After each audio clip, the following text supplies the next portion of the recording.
peut y aller. Bon, donc bienvenue au Ciné-Club du LTA. Vous voyez qu'on commence avec des choses dont les références sont plutôt amusantes, mais j'ai le plaisir de me dire que ça ne va pas forcément durer très longtemps. Donc, après cette entrée préliminaire, comment est-ce qu'on s'est un peu posé la question pour organiser cette journée? Quelle est la situation par rapport à ces histoires de crise qui durent maintenant depuis bien longtemps? Bon, en fait, l'économie dominante, et quand on regarde et qu'on écoute la télé, la presse, etc., n'a aucune théorie de la crise. Ils ne savent pas ce qui se passe, ils sont totalement incapables de rendre compte de ce qui se passe, ça s'est vu à plusieurs moments, et ils ont toujours des interprétations de la crise difficiles et besogneuses qui viennent en général de l'extérieur. Ils disent que la crise, le système est en équilibre, le système il marche très bien, et quand il y a des crises, est-ce que ça vient de l'extérieur? Vous vous souvenez du choc pétrolier de 1974, vous nous avez dit, c'était le début de la crise, vous nous avez dit, ah mais c'est le choc pétrolier. Bon, là, sur 2007, on nous a dit, ah c'est les mauvais financiers, bon, qui ont foutu le bordel, mais sinon tout allait bien. Bon, donc l'économie dominante n'a rien à dire sur la crise, et si on veut trouver des gens qui parlent de la crise de façon un peu intelligente, on n'a guère aujourd'hui que deux sources qui sont Marx et Keynes. Bien, et c'est eux qu'on va un peu retrouver dans cette présentation. Alors comment se pose la question? Marx, pour sa part, n'a pas livré un texte définitif et synthétique sur la question de la crise. Mais il en parle sans arrêt. C'est-à-dire que dans le Capital, sans arrêt, il évoque la possibilité des crises à partir des sujets qu'il traite les uns après les autres. Et pour lui, à la grande différence donc, des économistes dominants actuels, la crise est toujours endogène, comme on dit. C'est-à-dire qu'elle dépend des caractéristiques propres du système, et qu'elle n'est jamais le résultat de quelque chose qui viendrait de l'extérieur heurter un système qui serait en équilibre. La crise est toujours endogène, et c'est pareil pour Keynes. Pour Keynes, la crise vient de problèmes de demande et autres, et elle est produite par le système, et lui non plus n'a pas recours à des événements extérieurs.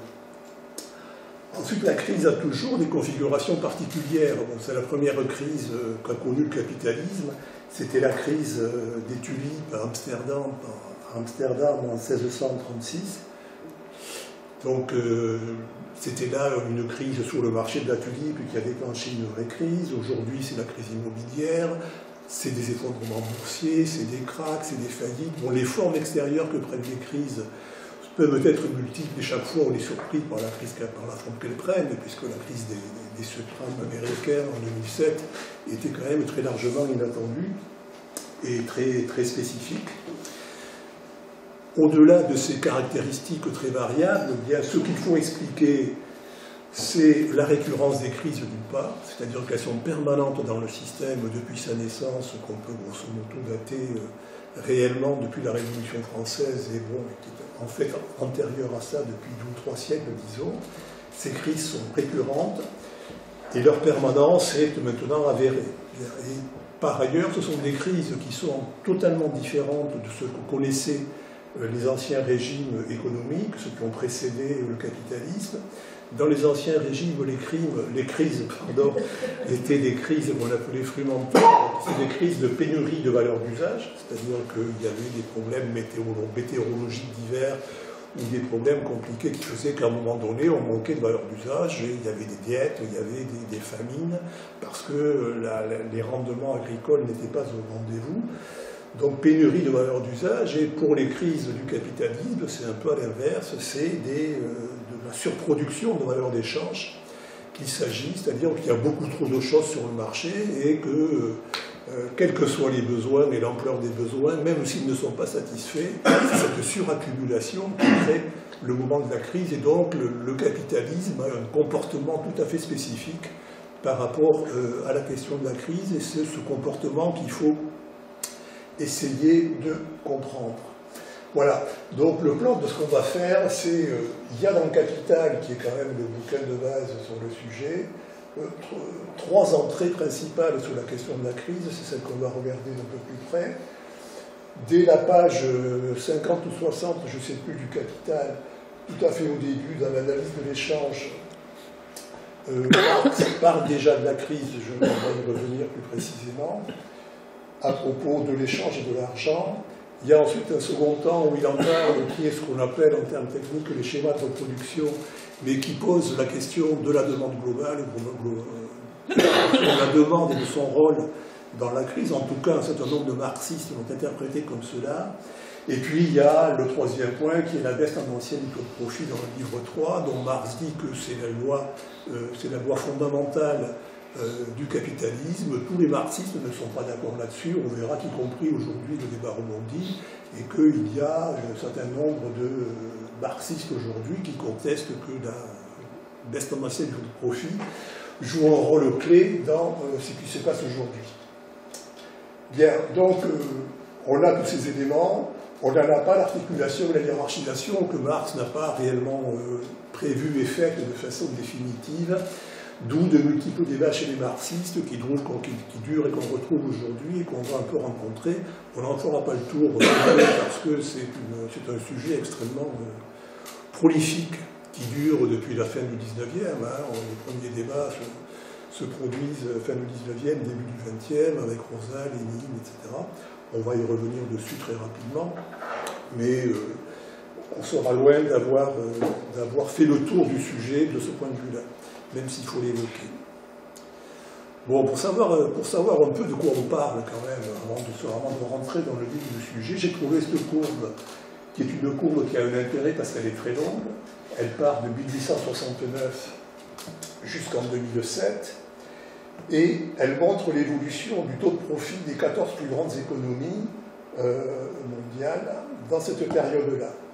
Bon, elle illustre, je trouve, assez bien l'aspect erratique, quand même, tout à fait considérable, du comportement du capitalisme. Bien, il est difficile de nier, à la vue de cette courbe-là, que ce système est quand même extrêmement compliqué, erratique, monte et descend en permanence, et notre problème, c'est de trouver une logique dans ces montées et ces descentes. Bien, vous voyez, globalement, il y a deux épisodes où on voit bien que les taux de profit se reconstituent assez vite. C'est les deux guerres, c'est 17 et 41, 47. Il y a des dépressions considérables. On voit la dépression de 29-30 là. On voit la remontée, mais on voit bien qu'il y a une descente derrière. Ça fait partie des points qu'on pourra discuter sur le bilan du keynésianisme, et que la vraie solution à la crise des années 30, finalement, c'est beaucoup plus la guerre, probablement, que le New Deal et Roosevelt.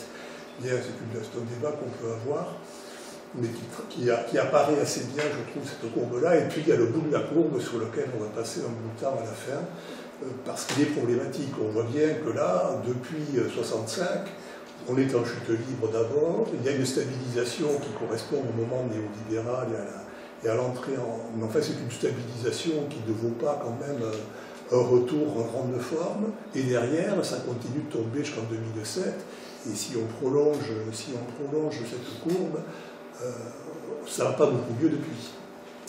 Donc on voit bien que depuis 65, on est rentré dans une phase beaucoup plus longue qu'auparavant, où les choses n'arrivent pas à se remettre d'aplomb, et c'est un sujet qu'on va aborder aussi dans un quatrième point, qui lui n'est pas marxiste au sens, ce n'est pas Marx qui l'a élaboré. Vous voyez que Marx écrivait dans les années 50-60, il est mort en 83, si je ne me trompe pas. Tout ce qui s'est passé derrière, il n'a pas vu, et pour expliquer ce qui s'est passé derrière, les marxistes, si j'ose dire, Kondratiev et autres, ont élaboré une théorie qui s'appelle la théorie des ondes longues, sur laquelle on va revenir aussi. Pardon ? Oui ? J'ai pas bien compris si le débat sur la baisse tendancielle de profit, c'était sur est-ce qu'elle existe ou pas, ou en quoi elle est importante pour la crise. Les deux. Parce que là, du coup, oui, je suis assez d'accord avec toi. C'est produit par quelqu'un qui considère qu'il y a une baisse en soi, ou est-ce que c'est une étude sérieuse sur la baisse Non, ça, ce sont des statistiques quand même. C'est pas une prise de position. Ce sont des... Oui. Enfin, bon, ce sont des chiffres qui ont été fabriqués. Bon, alors sur la fabrication des chiffres, il y a beaucoup de débats, je le sais, mais en tout cas là, les chiffres sont homogènes, quel que soit leur système de fabrication, du début à la fin. C'est le même gars qui les a fait. Hein. Donc la conceptualisation de ça, c'est la même du début à la fin, même si peut-être elle est critiquable, c'est bien possible. Et bon, au vu de ça, effectivement, il apparaît assez bien que la chute, quand même, est séculaire et réelle.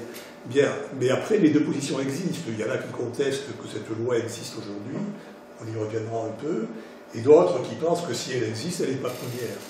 C'est pas elle qui explique essentiellement les choses. Bien, donc pour confirmer un peu ce qu'on dit là, j'ai pris un schéma rapidement. Bon, ça c'est le PIB de la France, c'est des chiffres INSEE. Hein. Donc vous y constatez aussi bien et plus facilement le caractère largement erratique de l'évolution du PIB d'un et sur l'autre. Et aussi, au niveau du PIB et de la croissance, bon, la descente depuis... ça c'est depuis les années 60, la descente permanente des taux de croissance depuis les Trente Glorieuses et depuis la guerre.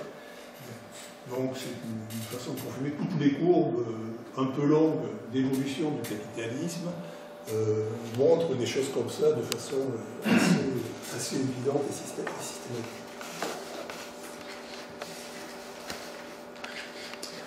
Bon, le premier point sur lequel donc Marx nous parle de crise, c'est au tout début du Capital. J'ai pris cette citation parce qu'elle me semble résumer assez bien l'approche qu'il a. Bon, vous pouvez la lire. Et donc, il mobilise dans cette citation plusieurs notions qui vont lui servir en permanence à analyser le capitalisme, valeurs usuelles, ça veut dire ce qu'on appelle aujourd'hui valeurs d'usage et valeurs d'échange. Il oppose un travail privé à un travail social, un travail concret à un travail abstrait, et il dit ces contradictions immanentes à la nature de la marchandise acquièrent dans la circulation leur forme de mouvement. Ces formes impliquent la possibilité, mais aussi seulement la possibilité des crises. Et donc, dès le tout début du capital, alors qu'il n'a pas introduit le capital lui-même d'ailleurs ni l'exploitation, du simple rapport d'échange, et on va voir pourquoi ce rapport d'échange est rendu nécessaire par le fonctionnement du capital, naissent déjà la possibilité des crises. Bon, c'est un résumé un peu vertigineux. Il faut hiérarchiser ces notions-là, ce qu'on va essayer de faire rapidement. Il va nous apparaître un agent central du fonctionnement du système qui naît justement de ces oppositions et de cette vision du capitalisme qui est l'argent. Qui est l'argent qui va jouer un rôle central dans la façon dont le système fonctionne et qui va aussi jouer un rôle central dans la façon dont il est fragile et instable. C'est une stabilité qui est un peu génétique, donc qui vient du fond même du fonctionnement du capitalisme. Bon, j'ai essayé de résumer, parce que c'est toujours une question assez compliquée. Là, j'ai essayé de résumer un peu ce que veut dire Marx, parce que souvent, à mon sens, on le comprend de travers. Bien, finalement, Marx nous dit qu'il y a un monde réel concret. Le monde réel concret, il est fait de particularités, c'est-à-dire que tout est différent, que rien ne ressemble à rien, ou que l'objet ne ressemble vraiment à l'autre, il y a des catégories à l'infini. Les travailleurs sont eux-mêmes très différents les uns des autres. Bon, ils ne travaillent pas de la même façon, ils ont leurs particularités. Et de ce point de vue-là, donc, ce monde est bigarré et il n'a aucune unité claire. C'est le monde des particularités, des singularités. Et dans ce monde réel des singularités, le système doit faire apparaître des constantes. C'est-à-dire que ce système, son problème, c'est quoi? Son problème, c'est qu'il faut organiser la production sociale, comme dans toute société quelconque. Il faut organiser la production sociale et il faut que le travail social dont on dispose au niveau de la société entière, j'ai peur de ne pas être clair. Ah non, je pouvais du tout m'en regarder, c'est tout le monde. Ah non, mais partout où je vais, on me dit. J'ai l'impression de sortir d'une planète. Non, je réfléchis. Non, mais je pense que je fais pas Bon. Donc, toute société a besoin de gérer son travail. Notre chapitre de travail social, la somme du travail disponible dans une société, des forces de travail qui y sont présentes, a besoin de le gérer parce qu'il faut produire en fonction des besoins de la société. Il faut pouvoir répondre quand même aux besoins de la société. Auparavant, cette gestion-là se fait toujours de façon un peu collective. On peut prendre l'exemple des communautés paysannes de la période féodale. Bon, ce sont des communautés paysannes qui gèrent ensemble ce qui est une propriété commune terrienne et qui organisent en son sein le travail. Elle l'organise, bon, elle sait très bien ce qu'il y a à faire et ce qui doit être fait pour qu'on fasse pousser les bières, enfin la nourriture nécessaire. Et cette organisation se fait de façon collective. D'ailleurs, bon, on constate que les liens familiaux y jouent des rôles importants, que tout ça est aussi largement sexué et que les femmes et les hommes n'y tiennent pas les mêmes rôles. Mais il y a une organisation sociale du travail qui se fait de fait et au jour le jour par une espèce de délibération sociale permanente. Chacun a son rôle dans le travail collectif. Et ça s'organise de façon un peu délibérée, avec des pesanteurs fortes au niveau familial. Il dit que chacun fait ce qu'il veut dans son coin. C'est la loi de base, hein, la propriété privée des moyens de production. Chacun décide dans son coin de ce qu'il fait. Bon, il y a quand même un problème majeur pour savoir comment, à partir de là, on va arriver à une situation où on va répondre à peu près bien, ou à peu près correctement, aux besoins de la société. Parce que bon, ou bien on a des gens qui sont capables de prévoir ces besoins, de les connaître, mais a priori, ce n'est pas le cas. Personne ne les connaît a priori de façon précise, réelle dans leur évolution. Donc, ou bien il faut avoir un système de prévision extrêmement élaboré qui n'existe pas dans ce système-là, ou alors il faut qu'il y ait un mécanisme qui se mette en place, et c'est ça que dit Marx, qui va fonctionner dans le dos des hommes, et c'est une expression qu'il aime bien, qui revient souvent, dans le dos des hommes, c'est-à-dire à leur insu, qui fonctionne sans qu'eux-mêmes en soient partie prenante, et qui permet d'arriver à des situations, chaotiquement certes, mais à des situations où, grosso modo, ce qui est produit correspond à ce qui est aux besoins qui s'expriment. Alors, comment ça marche ? Bien, tout ça se passe au niveau de l'échange, et dans une société privée, chacun produit quelque chose et puis essaye de l'échanger sur le marché pour pouvoir acquérir ce qu'il lui faut en plus de ce qu'il a produit lui-même, et plus la division du travail est poussée, et plus ces échanges sont nécessaires et multiples. Bon, ce qui est produit, c'est des valeurs d'usage, c'est des objets d'usage, c'est des objets qui répondent à des besoins, donc en plus ou moins grande quantité. Et ils arrivent sur un marché où ils sont échangés, et en arrivant sur ce marché, ils acquièrent une valeur d'échange. Cette valeur d'échange n'est pas quelque chose qui fait partie de l'objet produit. Elle naît de l'échange sur un marché. Et une fois qu'on a échangé son produit sur un marché, alors on sait que ce produit est social, entre guillemets, qu'il correspond à une demande sociale, puisqu'il a trouvé preneur sur le marché.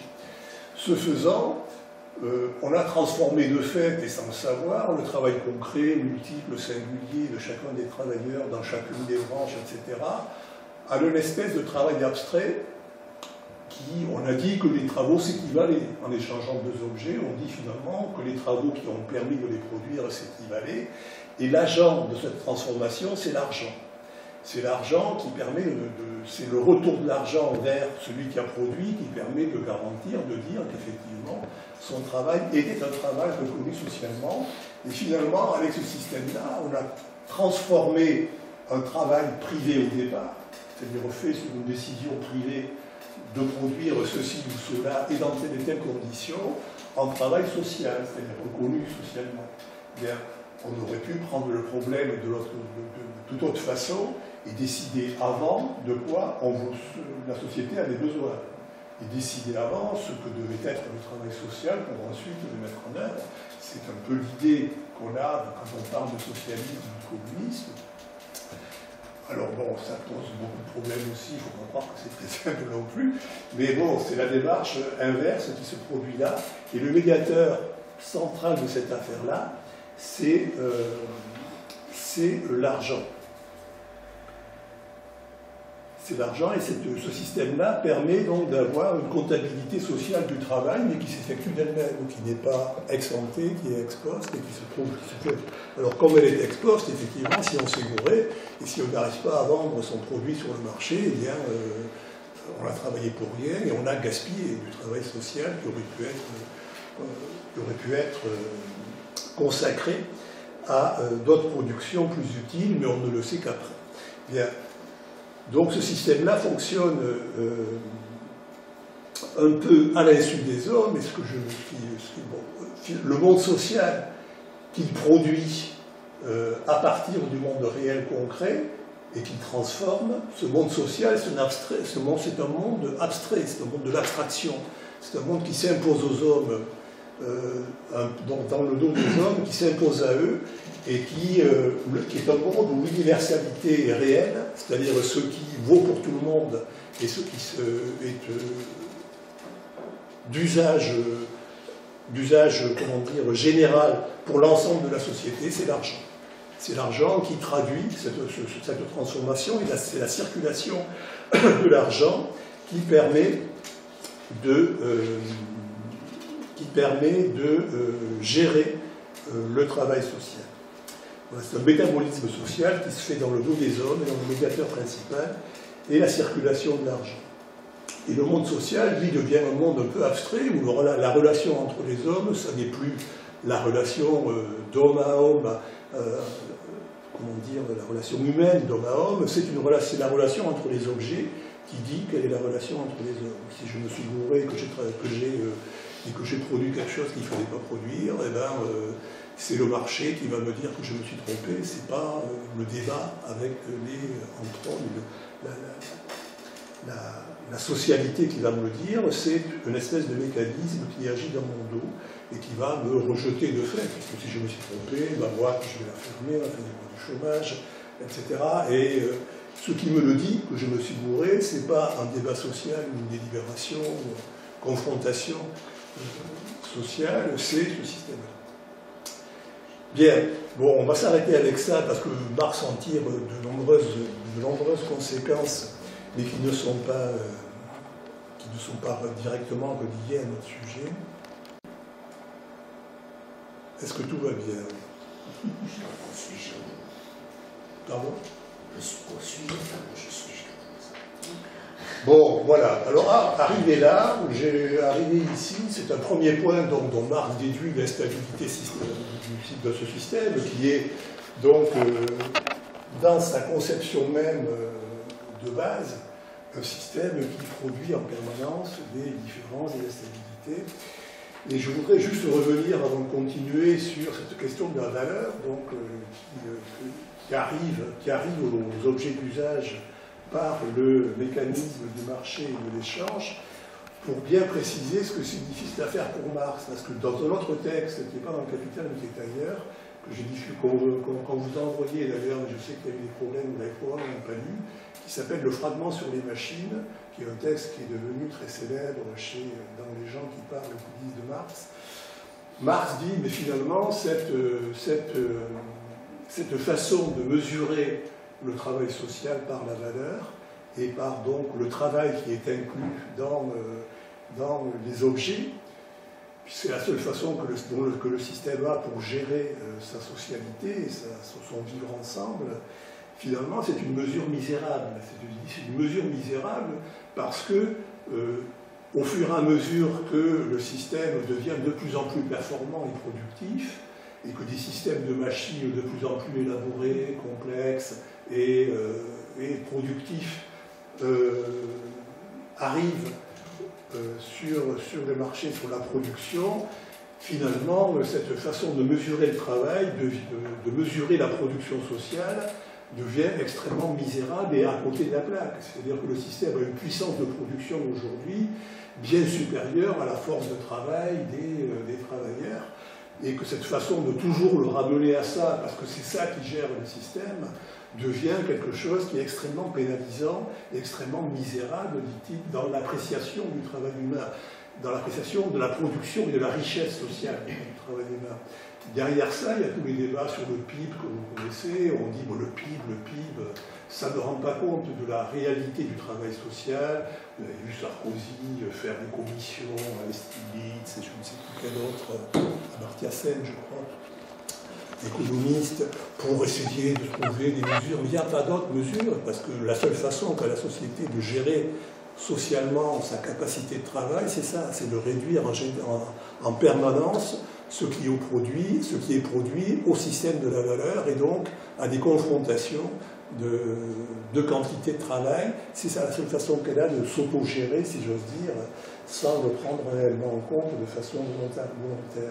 Bon, ça me paraît important parce qu'y compris c'est un point de passage important quand on parle de socialisme ou autre, de quelle façon une société, telle qu'on espère un jour, prendra en compte ces questions-là, de quelle façon elle les gérera.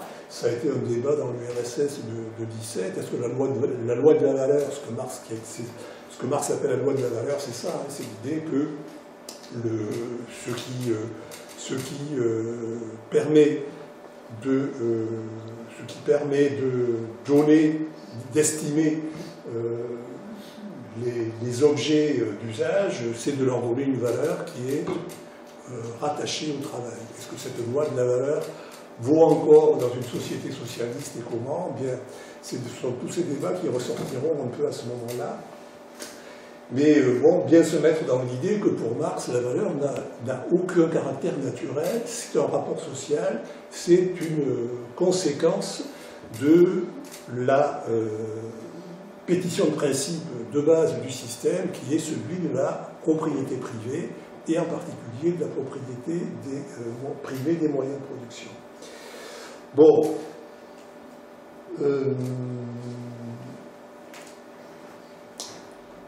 Donc, à ce stade, disons, où on est, c'est ce que Marx va reprendre ensuite. Bon, il dit que ce système est constitutionnellement, génétiquement instable. La question, c'est pas de se demander si il est un équilibre durable, c'est par quel miracle un système aussi instable structurellement peut-il trouver un équilibre. Bon, c'est pour répondre à cette question qu'il construit à la fin du livre 2 les schémas de reproduction sur lesquels on va arriver. Le schéma de reproduction où il va essayer de comprendre qu'est-ce qui fait que ce système ne part pas dans tous les sens et finalement subsiste et résiste et a duré quand même à son époque, il a déjà 2 siècles d'existence assez largement. Je crois que j'ai sauté une étape, mais c'est pas grave. Oui. Il te resterait 18 minutes, Gilles. Bon, c'est très mal barré. Ce qui me semble, c'est pour ça que je Donc, nous allons accélérer la cadence. Pour rallonger la partie de l'exposé, je ne sais pas. Oui, non, c'est bon. Bon, ensuite, pour passer à la suite, il faut, comme on s'est donné quelques outils pour comprendre la façon dont Marx analyse la valeur et l'échange, on s'est donné quelques outils sur le travail, etc. Il faut s'en donner quelques autres pour comprendre la suite. Donc on va aller vite. Bon, ensuite, ce qui se passe, c'est la théorie qu'on peut appeler globalement de l'exploitation. Ça va nous donner quelques notions qui permettront ensuite de continuer. Bon, tout démarre avec la journée de travail. Marx, il dit il y a une journée de travail, mettons qu'elle fasse 8 heures, à son époque, elle en faisait beaucoup plus. Et il dit dans cette journée de travail, il y a une partie que j'appelle le travail nécessaire et une partie que j'appelle le surtravail. Ça veut dire quoi? Le travail nécessaire, c'est le temps que prend le travailleur pour reproduire la valeur du salaire que le patron va lui payer à la fin. Et bon, dans l'exemple que j'ai pris, il travaille au bout de 4 heures, il a à peu près produit une valeur qui correspond au salaire que va lui payer le patron. Et donc, le reste de la journée, c'est du surtravail, c'est de la plus-value. Pour lui, donc, ce qu'il appelle de la plus-value, vous voyez que faire bouger le curseur, là, qui est à côté du 4, modifie chaque fois la situation. Si le travail nécessaire, on arrive à faire passer le curseur à 3, eh bien, il restera encore beaucoup plus de travailleurs. Au contraire, s'il y a des luttes sociales et que les travailleurs se battent pour leur salaire, ben, le curseur, il va passer plutôt vers le 5. Et donc, le surtravail, la plus-value va diminuer. Bon, c'est un jeu à somme nulle. C'est un jeu où ce que gagne le patron en faisant reculer le curseur, le travailleur le perd, et vice-versa, ce que gagne le travailleur en faisant passer le curseur vers la droite, et bien le patron le perd, ce qui d'ailleurs est important à comprendre pour voir aujourd'hui de quelle façon le patronat se comporte par rapport aux questions de salaire, et ça en fait partie. Bien, on y reviendra peut-être après. Bon, travail nécessaire et surtravail. Le salaire, bon, il appelle salaire le capital variable.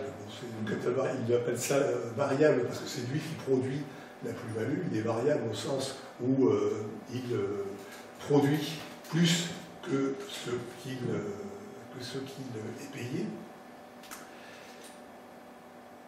Et donc ce salaire, dans cette configuration-là, est totalement déconnecté de la valeur produite dans la journée de travail. Ce n'est pas du tout la valeur de ce qu'a produit le travailleur qui explique son salaire. Ce qui explique son salaire, c'est une norme sociale à un moment donné, qui dépend en grande partie de la lutte des classes et des luttes qui se déroulent autour justement de la question des salaires, et qui fixe la valeur de la reproduction de la force de travail. Le salaire n'a rien à voir avec la valeur du travail, encore moins avec un marché du travail qui la fixerait avec une offre ou une demande.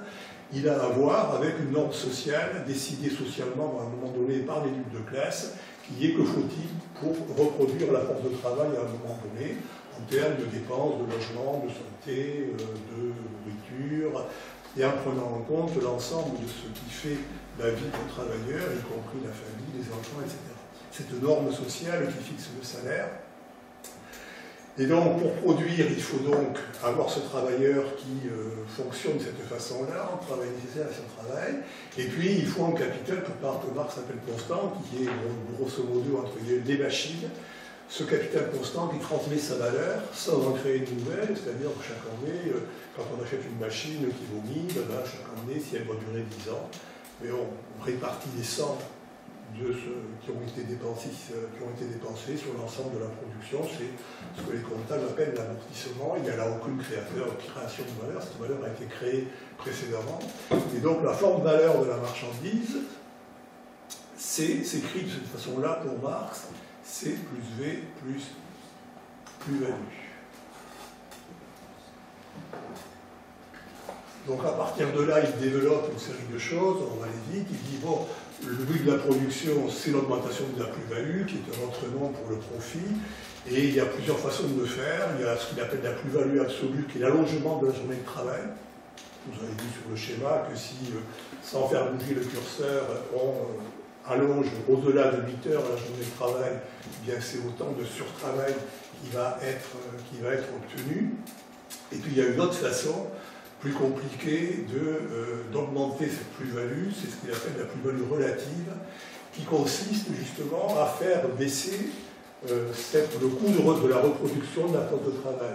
C'est-à-dire si j'arrive à produire de la nourriture ou des choses qui correspondent aux besoins des travailleurs de façon tellement productive que j'en fais baisser le prix, eh bien je vais pouvoir aussi ramener les salaires plus bas, parce que la force de travail pourra se reproduire en dépensant moins, et il va falloir donc que j'augmente la productivité du travail, et ça, bon, c'est vraiment le moteur central pour Marx du système, qui gouverne beaucoup de choses. Cet accroissement permanent de la productivité du travail, qui d'une part fait baisser le coût de reproduction de la force de travail, en faisant baisser le coût de ce qu'on appelle les biens salaires, c'est-à-dire les biens qui rentrent dans la consommation des travailleurs et pour la reproduction de la force de travail, et qui aussi fait baisser le coût de tout ce qu'on met sur le marché. Plus on est productif, plus les coûts relatifs baissent, et plus on produit en grande quantité, et quand on fait baisser le coût d'arriver sur le marché, eh bien on a un petit avantage sur la concurrence, que Marx appelle la plus-value extra. Et pendant un moment, tant que les autres n'ont pas rejoint le même niveau de productivité, on a une plus-value extra qui est due à la différence entre le prix admis par le marché et le prix de production qu'on a soi-même, qui est inférieur parce qu'on est plus productif que la moyenne. Plus-value extra. Donc cette mécanique-là, dit Marx, c'est celle qui fait tourner le système, qui conduit en permanence le système à accumuler du capital pour réduire le coût de la force de travail, pour obtenir des positions fortes sur les marchés au moins transitoirement, en attendant que la concurrence se soit mise elle aussi au niveau, c'est le moteur central du système. Bien, à partir de là, on définit assez facilement un taux de plus-value d'exploitation. Dans l'exemple que j'avais pris tout à l'heure, que j'ai pris avant, c'est 4 sur 4, c'est 100%. C'est la moitié de la journée de travail. Donc ce taux de plus-value, il va jouer un rôle important. Ensuite, on définit un taux de profit, qui est le rapport de la plus-value, non pas simplement le capital variable, mais pour le capitaliste, lui, il regarde tout ce qu'il a investi, et il a investi des machines et du matériel, donc du capital constant, et donc il rapporte cette plus-value, lui, à l'ensemble de ce qu'il a investi, qui est donc la somme de constants et variables. Et puis on définit une dernière notion importante, qui va l'être après, qui est la composition organique du capital, le rapport du capital constant au capital variable. Et bon, la pétition de principe que prend Marx, et qui va être après très discutée, c'est que cette composition organique du capital, l'évolution du système ne peut conduire qu'à son augmentation.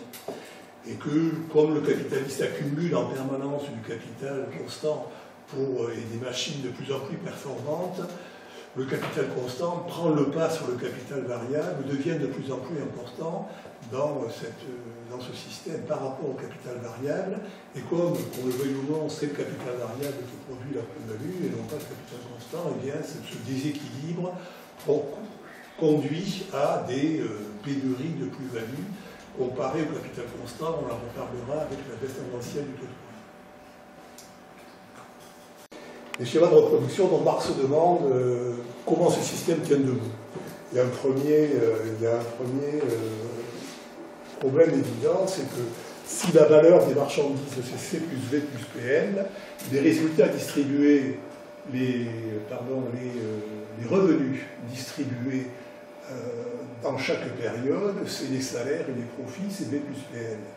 Et donc, a priori, la boucle n'est pas bouclée. Si on met sur le marché une valeur totale C plus V plus PL, et en même temps on distribue des revenus égales à V plus PL, ça ne boucle pas. Ça ne boucle pas parce que la valeur de la production est supérieure à ce que sera la demande de V plus PL. Donc pour résoudre cette question-là, il faut passer par un modèle à deux sections qui dit on produit bien sûr des biens de production, mais on produit aussi des biens de consommation, et c'est parce qu'il y a des travailleurs payés à produire des biens de production qu'ils n'achèteront pas, puisque ce n'est pas pour eux qu'on les produit, qu'il y a suffisamment de salaire, et on trouve au bout, on ne va pas le faire ici, on est quand même dimanche matin, on ne va pas se mettre à faire de l'algèbre là, mais bien on trouve au bout que donc l'équilibre est possible.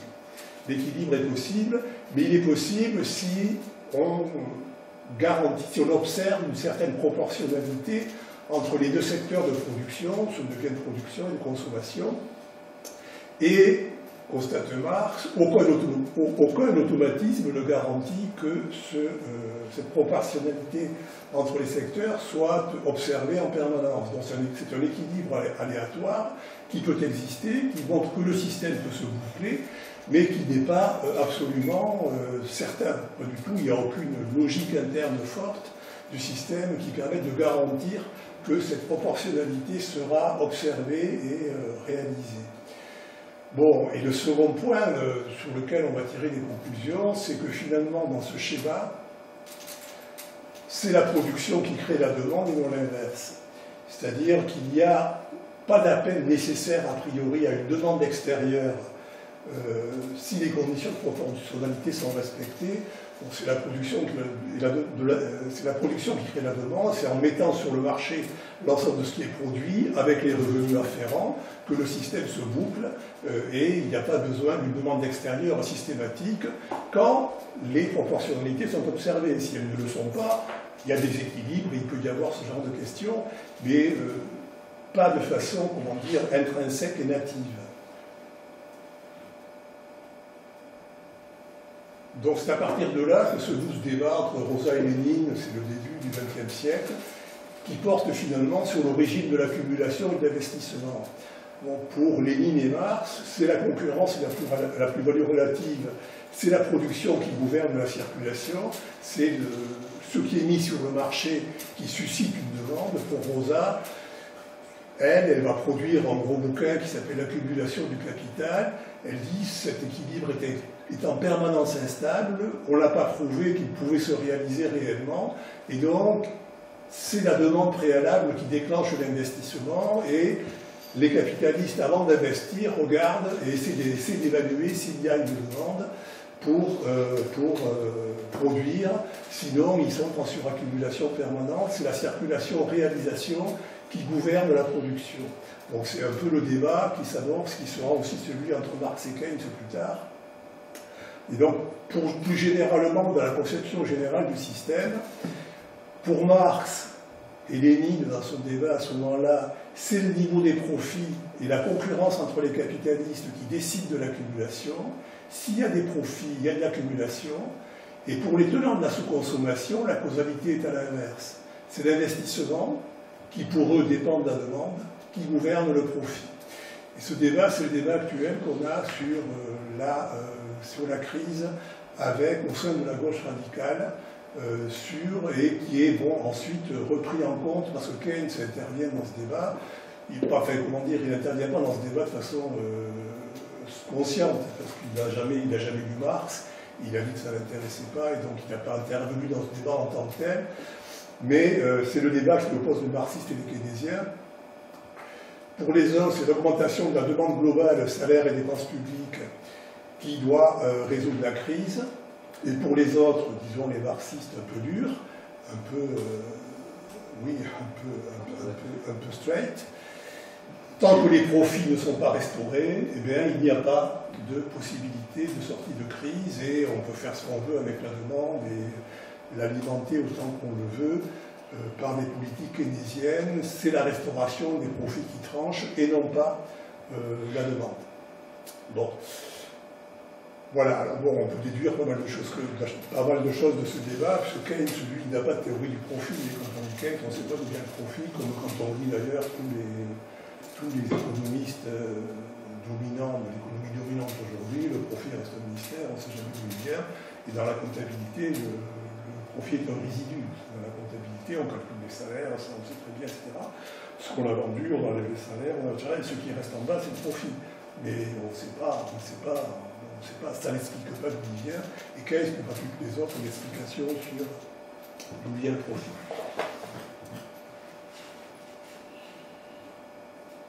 Alors, j'accélère. Bien, donc à mon troisième point, qui est là, quand même, on a avancé, l'investissement avancé du taux de profit, bon, on va voir la formulation de la loi, les causes qui contrecarrent, le débat actuel, et puis la position particulière de Michel Husson, qui a, à mon avis, un assez grand intérêt, et sur lequel on va revenir. Alors, parmi le débat, là... Oui. Juste, je ne sais pas, mais je ne suis pas sûr que ce soit la bonne solution d'accélérer, parce que là, déjà, par rapport au premier point, moi, le deuxième, que tu as traité un peu plus vite, ouais. J'ai eu vachement plus de mal à raccrocher le truc. Donc, ça me semble plus pertinent de ne pas accélérer et d'arrêter quand on doit arrêter, quitte à continuer une prochaine séance. Tu vois, plutôt qu'accélère et qu'on n'arrive pas à saisir des trucs. Mais bon, après, c'est. Moi, je ne sais pas si on peut arrêter un moment là et discuter de ça. Non, c'est pas arrêter, c'est juste mais garder le rythme que tu as donné. Ah bon? Très bien. Bon. Enfin, je sais pas comment on est. Moi, je. Voilà, il reste 2 minutes 30. Moi, je pense qu'il faudrait quand même avancer là-dessus. Oui. Sinon, parce que bon. Donc, je dis juste une chose, parce qu'on le reprendra dans le débat. Je dis pas qu'il fallait arrêter. Sur ce débat entre Marx et Keynes, il y a ce qu'on peut, on ne va pas le faire maintenant, encore moins, mais il y a le débat sur le Portugal qu'on peut avoir, si vous voulez, parce que ça part de là. C'est qu'aujourd'hui, le Portugal est le paradis des keynésiens, qui nous disent que là-bas, en fait, ça se passe, et bon, je pense qu'il faut revenir là-dessus de façon un peu précise. Ça peut faire partie du débat aujourd'hui, et les politiques qui sont suivies aujourd'hui au Portugal, à mon avis, ont assez peu à voir avec le keynésianisme. Et bon, c'est important de faire le point sur le débat actuel qui existe et qui ressort des notions qu'on essaie de mettre en place un peu. Moi, j'ai juste une question. En fait, je ne comprends pas trop. Les marxistes disent qu'il faut rétablir le profit. Non. Le profit, là. Les marxistes disent que pour sortir de la crise, si le système veut sortir de la crise, il faut qu'il arrive à rétablir ses taux de profit. C'est-à-dire qu'il arrive à on a vu un petit peu comment le taux de profit était constitué. Oui. Hein? Bon, pour rétablir le taux de profit, et d'ailleurs on va le voir là tout de suite, il faut appliquer des politiques qui permettent de déplacer le petit curseur qu'on a vu au début, là, sur la ligne. On va voir qu'il y a plusieurs solutions qu'a le système pour rétablir le taux de profit. C'est ça qu'on va voir maintenant, et que tant qu'il n'est pas arrivé à rétablir le taux de profit, le système est en crise. Il n'arrive pas à tourner de façon, et c'est un peu la situation qu'on a aujourd'hui dans le monde capitaliste occidental, où le système a du mal à rétablir de façon pérenne et définitive son taux de profit, et donc est en crise permanente avec le bout de la courbe qu'on a vu tout à l'heure, là au tout début, qui n'arrive pas à remonter et qui est maintenant en chute depuis pas mal de temps. Quand tu dis système, c'est système capitaliste. Oui, bien sûr. Et Marx analyse le fonctionnement du système capitaliste indépendamment de la création de valeur. Oui, d'accord. Non, c'est parce qu'en fait, je me suis dit, là, il faut nous, avec des classes de capitaliste, nous, on ne tient pas forcément à rétablir le taux de profit. Voilà, même pas du tout, peut-être. Par contre,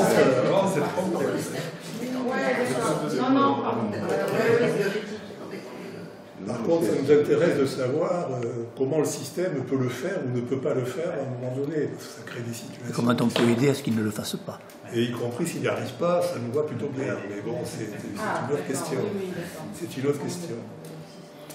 Bon, donc, pour travailler sur le taux de profit, on est obligé de le formuler de façon un peu plus claire. Pour l'équation de base qu'on a vue tout à l'heure, c'était le rapport de la plus-value au total du capital. Une autre expression qui permet de raisonner plus précisément, qui est une opération algébrique simple, qui consiste à diviser numérateur et dénominateur, vous avez vu ça en 6e, par une même valeur. C'est bien le problème. Par une même valeur qui est donc, dans ce cas-là, on prend le capital variable, donc on ne change pas la valeur d'un rapport, vous le savez, quand on fait ce genre d'opération, donc on a toujours la même valeur, le même rapport. Simplement, maintenant, il s'exprime entre un rapport entre le taux de plus-value, PL sur V, qu'on retrouve et qu'on avait défini auparavant, et la composition organique du capital. Bon, le plus 1 est là, c'est une constante, donc il n'a pas d'intérêt dans l'équation. Il n'a pas d'intérêt dans l'équation, et donc ce taux de profit, ça va être le rapport entre le taux de la plus-value et la composition organique du capital. Bon, ce taux, donc, il augmente quand le taux d'exploitation augmente, il diminue quand la composition organique augmente. Bien. L'augmentation du taux d'exploitation par la plus-value absolue a peu d'impact sur la composition organique. Bon, c'est très utilisé par la bourgeoisie parce que la plus-value absolue, on l'a vu, c'est une opération qui ne met pas en cause le capital constant. On allonge la durée du travail, par exemple. Donc on n'a pas investi pour ça, on n'a pas acheté de nouvelles machines. Donc ça, c'est tout à fait bon pour notre profit. Et c'est utilisé assez largement, on le verra aujourd'hui, par la bourgeoisie dans ce qu'elle fait dans ses politiques actuelles. Bien, le moteur de la plus-value relative, c'est la productivité du travail. Cette productivité, on l'a vu aussi, elle permet de réduire la valeur des biens salaires, donc elle augmente le taux d'exploitation, mais elle peut aussi permettre de réduire la valeur des machines, qui constituent le capital constant, puisqu'on est plus productif à tous les niveaux, pour produire des biens de consommation, mais aussi pour produire des machines et des biens de production.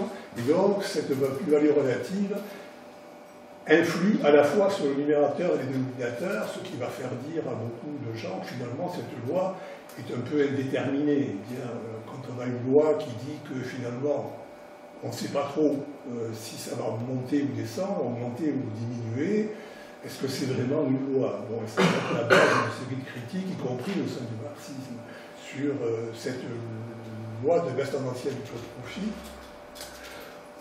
Une loi qui a un résultat indéterminé, est-ce que c'est vraiment une loi?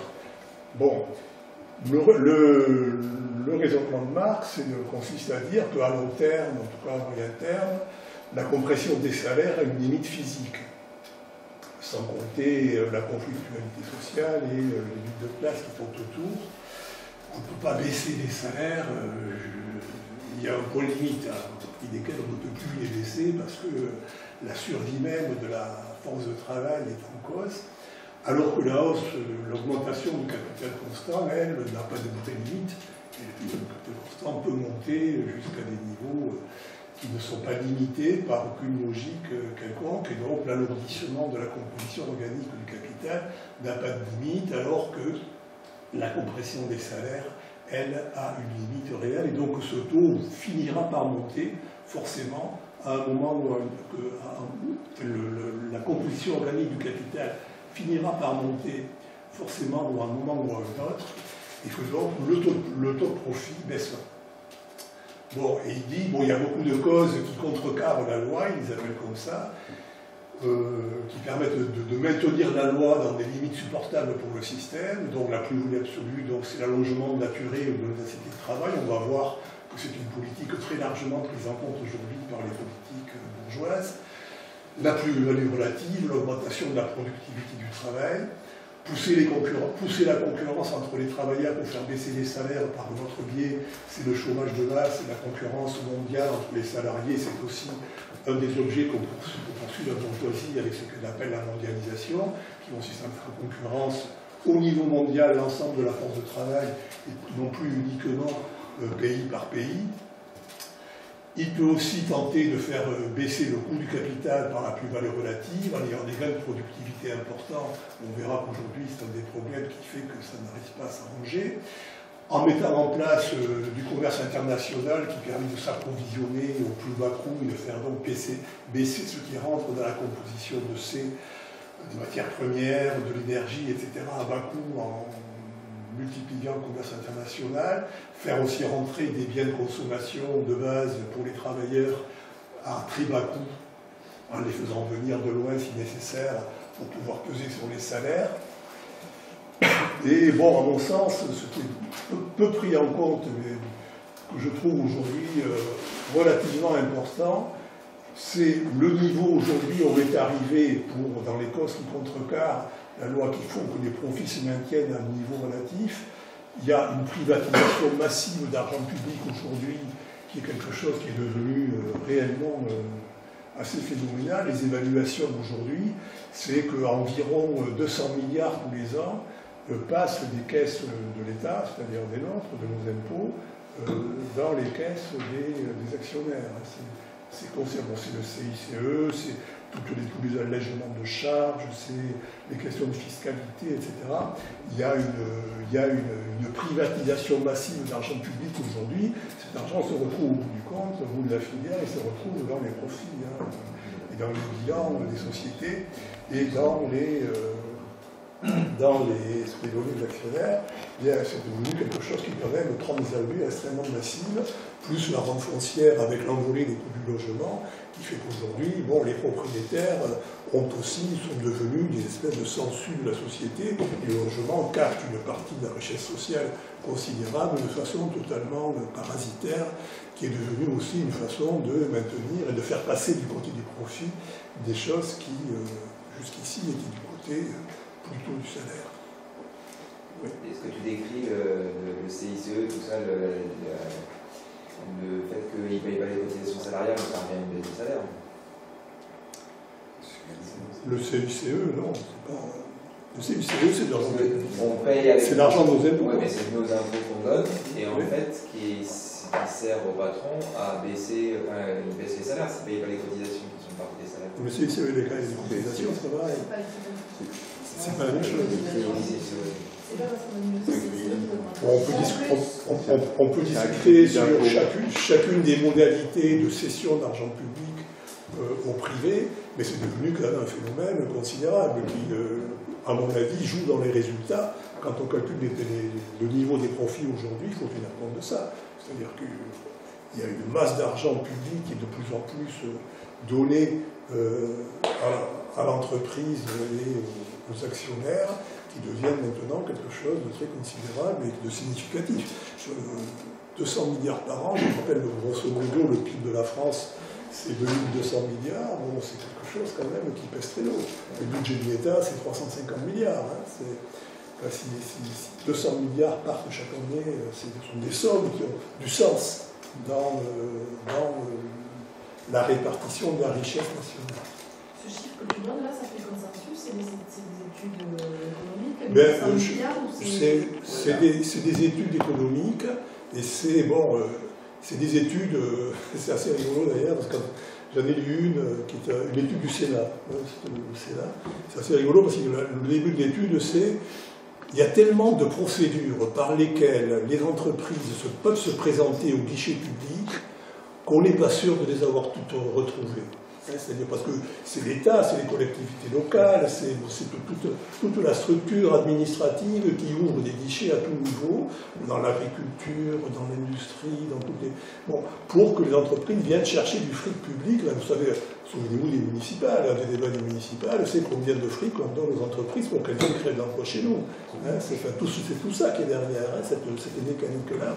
Bon, donc, c'est des évaluations, mais évidemment, c'est pas des chiffres comptables.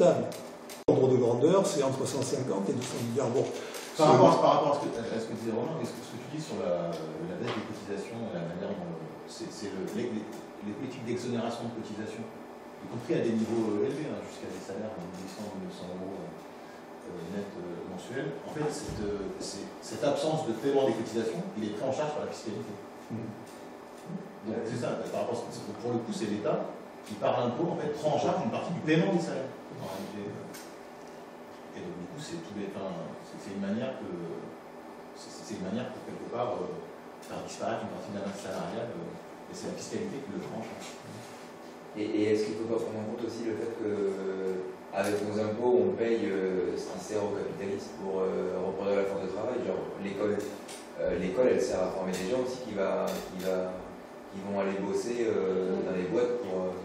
Et donc, du coup, une partie de l'argent public que nous, on paye par nos impôts, en plus d'avoir des bas salaires, elle sert directement aux capitalistes.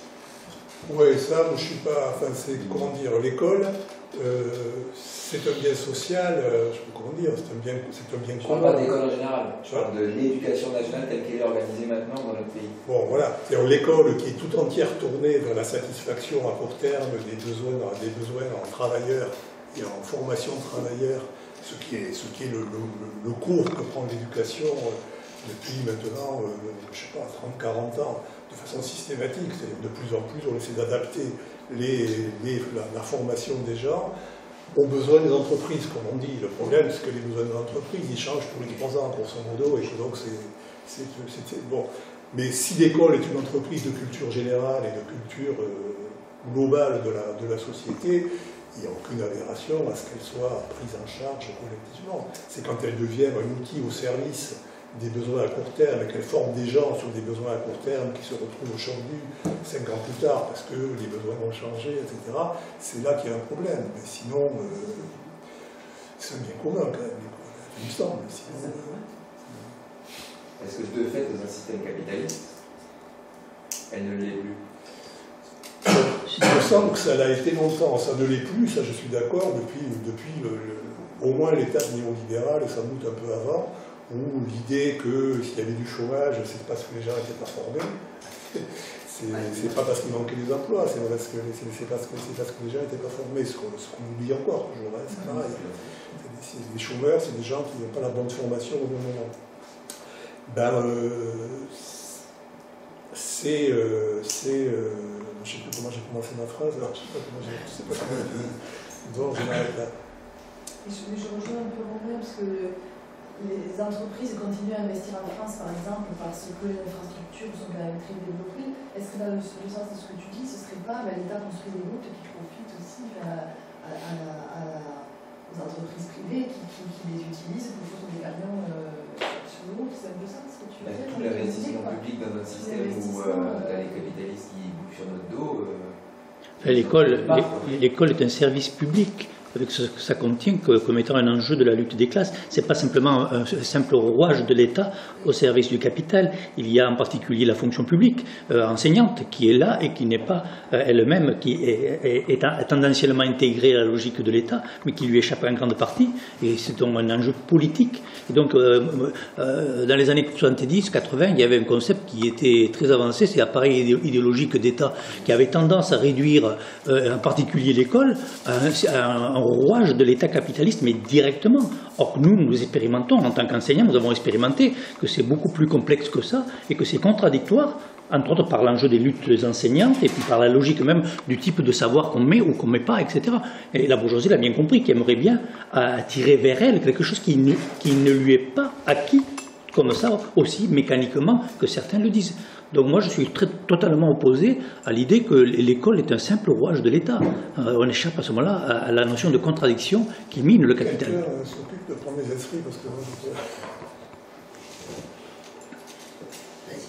Oui, pour rajouter là-dessus, je crois que les capitalistes ils sont encore plus forts parce que non seulement il y a effectivement cette notion, mais cette notion que ça leur sert, que ça leur serve au minimum, c'est-à-dire c'est la couverture, on va dire, universelle qui va être admissible pour garantir, on va dire, la survie physique un peu de tout le système. Et ensuite, il y a la partie où ils font du pognon avec, alors la santé, l'éducation, etc., c'est toutes les négociations qu'il y a eu au niveau de l'OCDE pour rendre profitable, on va dire, tous ces secteurs et récupérer encore plus que les 200 milliards dont tu parlais.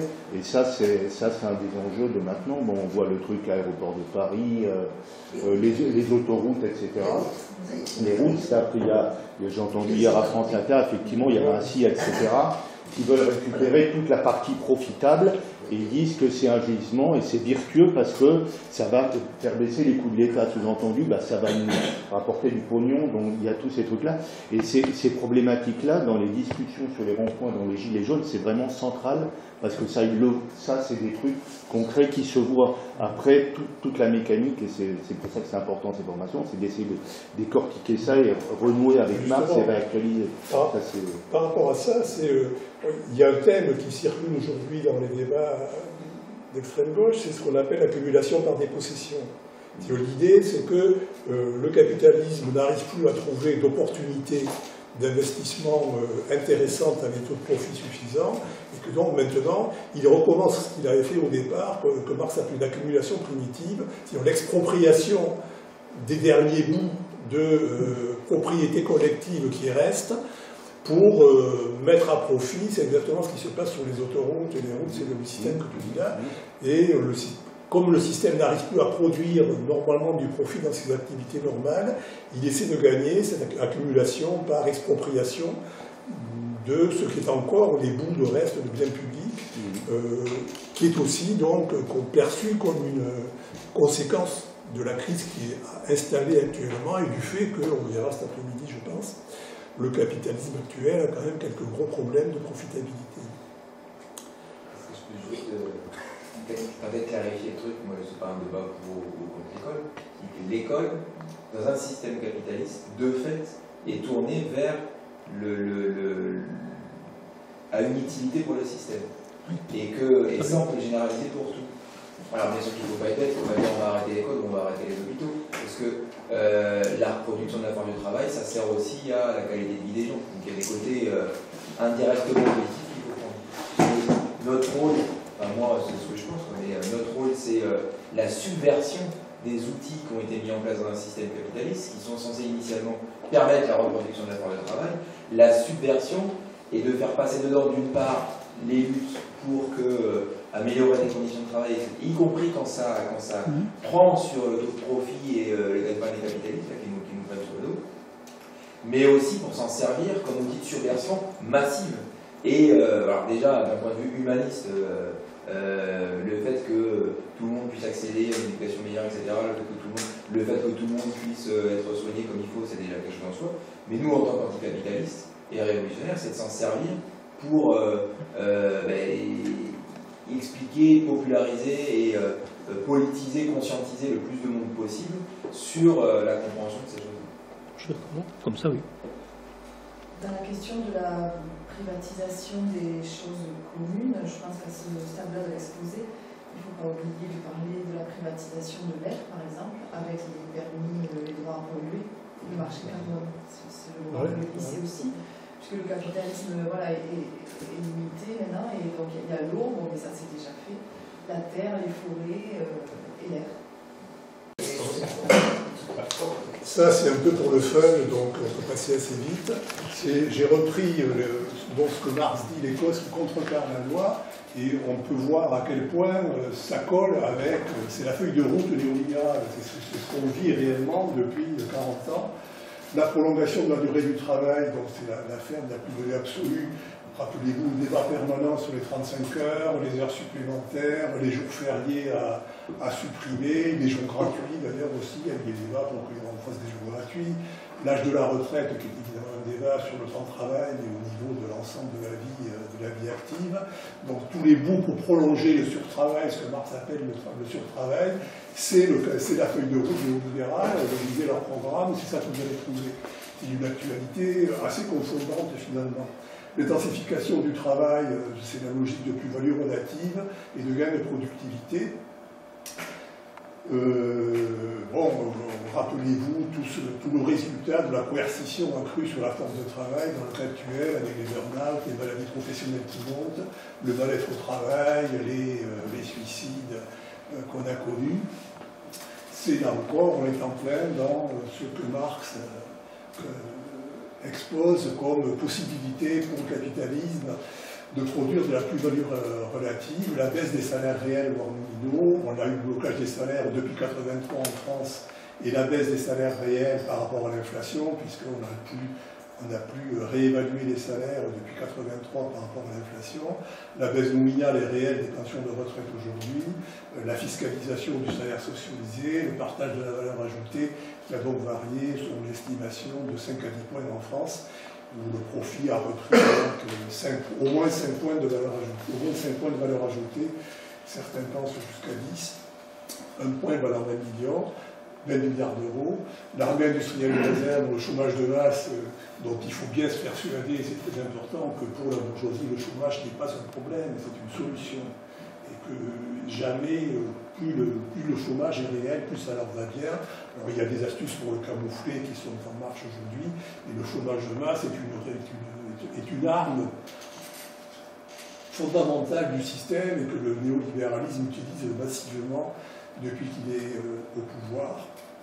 Et le commerce extérieur, j'ai pris cette citation parce qu'elle est aussi assez étonnante. Pour le commerce extérieur, cette citation revient à écrire dès 1860 le programme de la mondialisation. Et le commerce extérieur a un effet qui est un peu semblable à celui des plus-values relatives. Bon, tout ça pour montrer à quel point toute cette théorie a quand même une actualité assez confondante quand on regarde la réalité de ce qui se passe aujourd'hui. Je fais une parenthèse sur la question des migrants, sur la main industrielle de réserve, c'est bien ça, le chômage de masse et un marché qui met en concurrence les travailleurs, les salariés à l'échelle mondiale, qui pèse sur la question des salaires, c'est pas du tout les quelques milliers de migrants, c'est un argument qu'on doit pouvoir, qu'il faut qu'on maîtrise et qu'on utilise. C'est que le flux, les migrants qui arrivent, comparé à la pression qu'exerce le milliard de salariés chinois, le milliard de salariés indiens et le chômage de masse, c'est ça qu'on a en plein moment. Nous, si tu fais à l'intérieur de l'État national, tu dis c'est que ça pèse quoi par rapport à... Donc ce que tu dis, c'est qu'il faudrait virer les chômeurs hors de France, c'est ça? Voilà. Pour virer les chômeurs. Ok. Ça ferait moins de chômeurs. Bien, dans cette affaire pour essayer d'en finir avec cette affaire de loi tendancielle, donc il y a un débat au sein du marxisme sur le sujet, tous les protagonistes ne sont pas d'accord. Donc c'est d'abord la question d'une loi tendancielle qui est un oxymore philosophique, c'est bon, si c'est une loi, elle n'est pas tendancielle, si c'est tendancielle, c'est pas une loi. Bon, je passe dessus, donc le résultat serait indiscutable, c'est pas l'opinion de Marx, mais effectivement, on a vu comment un certain nombre d'événements jouaient à la fois en haut et en bas du rapport et troubler l'évolution possible. Ensuite, il y a pas mal de gens au sein du marxisme qui ont abandonné l'hypothèse de concurrence qui est à la base du système de l'accumulation chez Marx, on l'a vu tout à l'heure. Ils disent grosso modo que depuis qu'il y a des monopoles, bon, ces monopoles savent gérer la concurrence et que donc la concurrence entre eux n'est plus la source de l'accumulation et n'est plus le moteur du système et qu'on peut se tourner vers des tests consommationnistes. Et c'est toute une partie du marxisme, je pense à une partie du PC à l'époque, les Bokhara et autres, qui se tournent assez volontiers vers les keynésiens, qui toutes les alliances entre PS, parce que ça permettait le PS est keynésien, le PS a rompu, avait maintenant, je ne sais plus où il est. Mais bon, c'est une autre question. Il était keynésien jusqu'en 83. Comment? Il était keynésien jusqu'en 83. Oui, voilà, après il est devenu néolibéral, et bon, même sans le dire, bien. Mais bon, ce terrain-là d'entente avec le PS, la converger vers une logique keynésienne et de tirer Marx vers Keynes avec cette logique de la sous-consommation et de la question de la demande.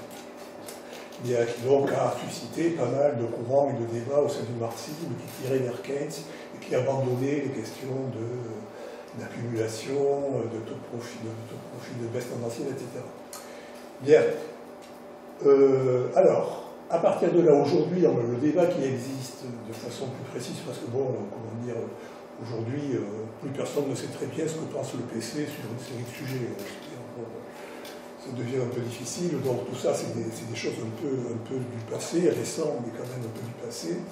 Le débat aujourd'hui, donc, sur cette question, fait coexister plusieurs positions, et on va voir que ces positions orientent vers une dernière hypothèse qu'on traitera rapidement, qui est la question de ces ondes longues qui ressurgit. Bon, je vais passer directement à la suivante. Bon, alors ça c'est mon problème avec PowerPoint, et ça me gonfle PowerPoint, parce que soit on en met trop, soit on n'en met pas assez, mais on ne met jamais la bonne dose sur la diapositive. Je suis désolé, mais c'est un peu... Bon, donc cette loi, il est les contre-tendances qu'on a énumérées, fournir un scénario assez fidèle de la situation actuelle. On a essayé de le vérifier, on a vu qu'elle rendait assez bien compte, finalement, de tout ce qui se passe et des politiques mises à l'œuvre et de la situation réelle.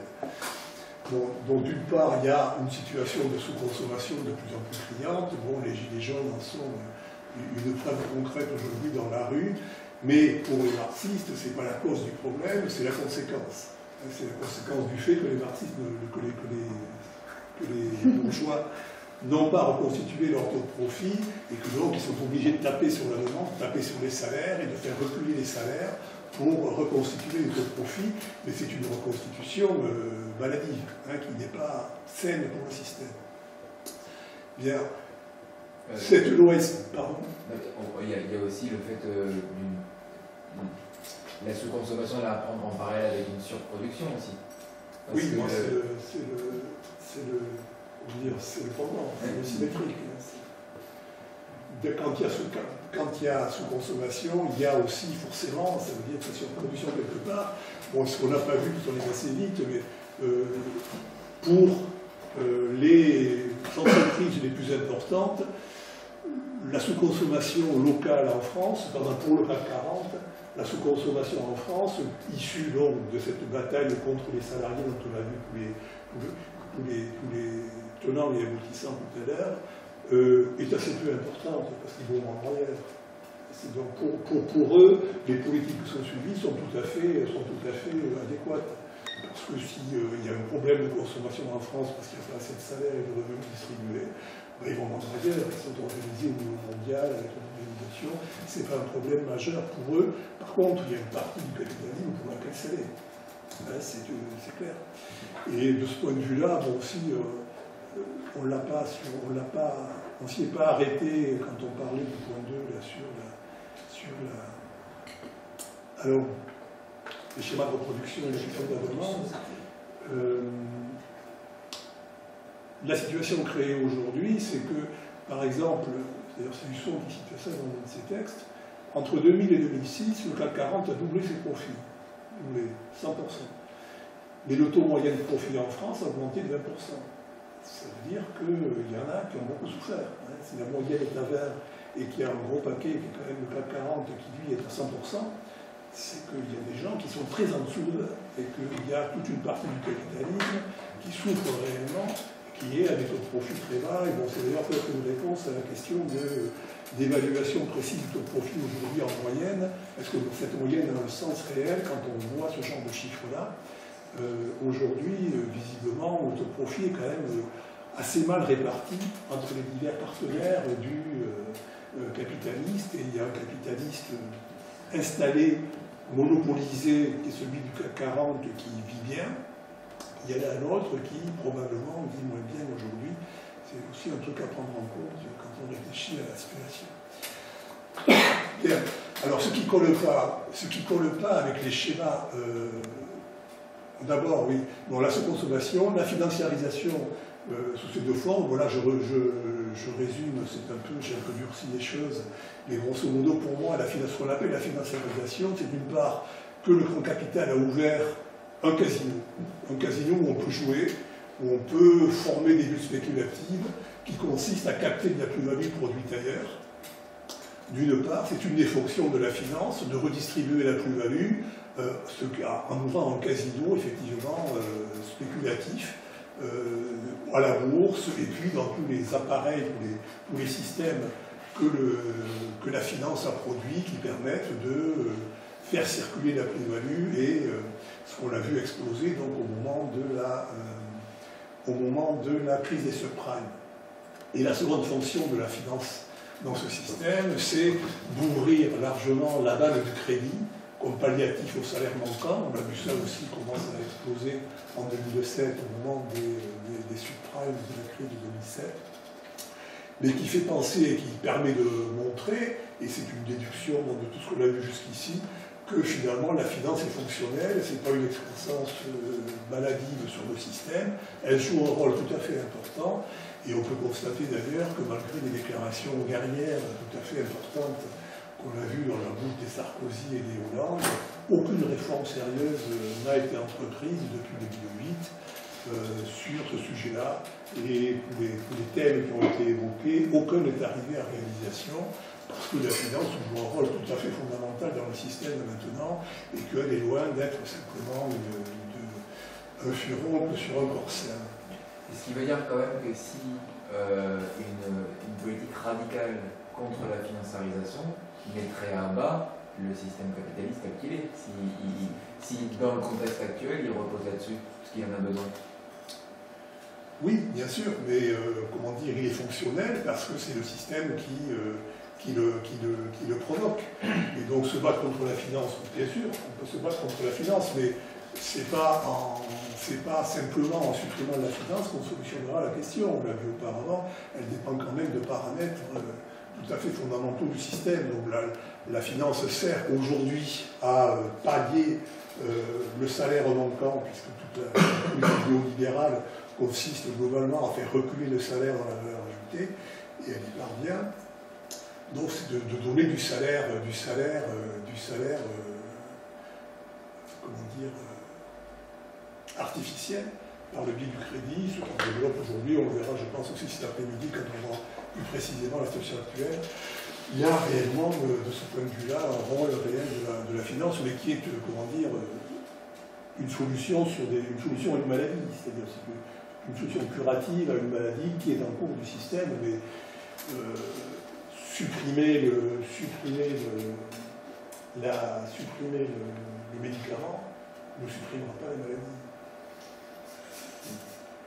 Mais est-ce que le crédit pour le capitalisme, c'est un médicament ou c'est un des piliers même pour faire perdurer le système? Parce que par exemple, les crédits qui se développent énormément, ça va venir en France et aux États-Unis, c'est les crédits étudiants par exemple. Les étudiants, ils s'endettent, ils en ont pour 15 ans à rembourser. Quand ils commencent à travailler, ils en ont pour 15 ans à rembourser.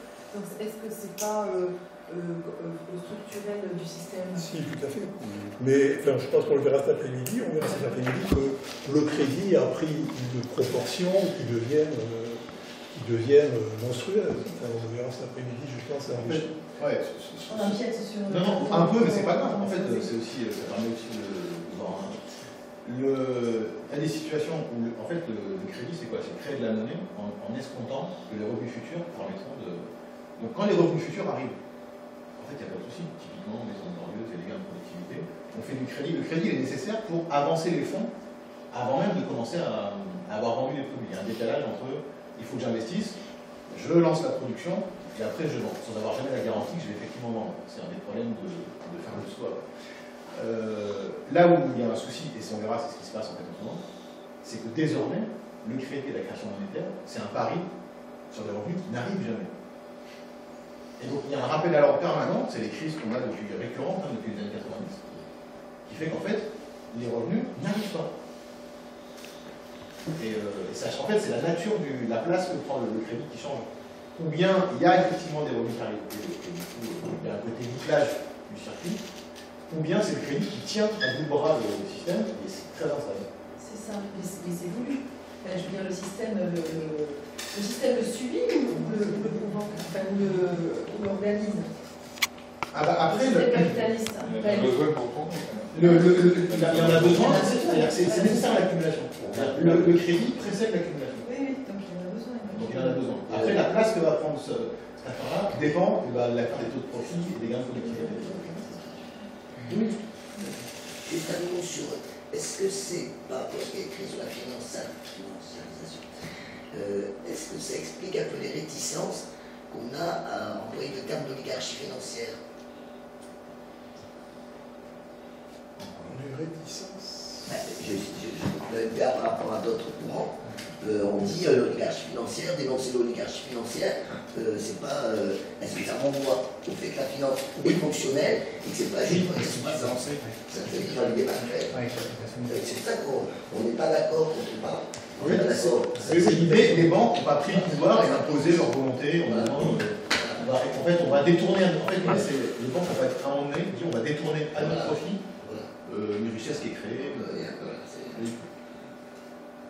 Le système a organisé, à partir des années 80, par la déréglementation en gros, la place particulière du crédit pour compenser le profit. Bien au-delà du crédit aux particuliers ou même aux industriels dont tu parles, c'est le problème que les États empruntent